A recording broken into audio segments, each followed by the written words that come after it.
Cappelletti all'arrosto con lardo d'Arnard e fondo di vitello. Adesso vi facciamo vedere la ricetta, andiamo. Mettiamo l'olio, la coppa di maiale. Reazione di Maillard perfetta, non siamo andati a sigillare nulla. Se volete delle info reali andate a leggervi il libro di Bressanini. Saliamo la giro, saliamo ancora abbondantemente. Timo, rosmarino, qualche fogliolina di salvia e uno spicchietto d'aglio e mettiamo il burro insieme a un po' d'olio. Che buon profumo, ragazzi. In una teglia andiamo a mettere le patate, lardo, pancetta, carne rosolata perfettamente. Il grasso lo mettiamo tutto, non fate quelli che no il grasso e poi vi mangiate i kebab alle 2 di notte. E andiamo in forno. Arrosto pronto, guardate com'è succulente, è rimasta leggermente rosa, non è un problema perché comunque poi il raviolo andrà cotto. Meglio più succulenta che più asciutta. Andiamo a tritarlo nel tritacarne, ora ci mettiamo le patate, la pancetta e il grasso. Tiriamo giù, andiamo a completarlo con il grana, l'uovo che serve sempre a legare il ripieno, burro aromatizzato con rosmarino e salvia. Andiamo ad aggiungere il fondo di vitello,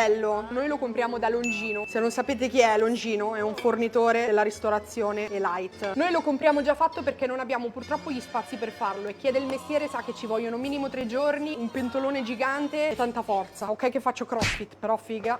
Abbiamo messo il ripieno a mischiare in planetaria, adesso andiamo a stendere la pasta. Bicicletta e facciamo i nostri quadrati, togliamo la pasta in eccesso e andiamo a farcire. Questi noi li chiudiamo a forma di cappelletto. Un bel triangolo. Questo è il cappelletto.